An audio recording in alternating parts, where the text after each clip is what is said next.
Assalomu alaykum futbol muxlislari. Bugun sizlar bilan futbol olamidagi eng so'nggi yangiliklar bilan tanishib chiqamiz.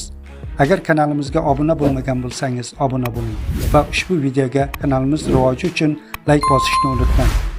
Argentina milliy terma jamoasi va Manchester City klubi afsonasi Serxio Aguero o'zbekistonlik himoyachi Abduqodir Husanovning salohiyati va iqtidorini juda yuqori baholab, klub uni kelgusi ko'p yillar davomida asosiy himoyachilardan biri sifatida ko'rishini aytdi.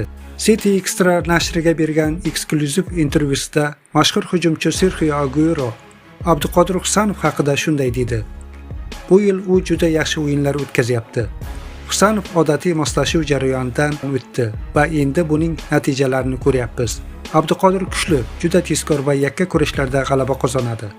Hali yoshligini inobatga olsak, demak Manchester Cityda ko'p yillar o'ynaydigan ajoyib himoyachi borligi ayon bo'ladi. Shu bilan birga tarkibda raqobat ham ortib bormoqda. Yozda ayrim himoyachilar, jumladan Vitor Reis, jamoaga qaytadi va asosiy tarkibdan joy olish uchun jiddiy kurashga kirishadi.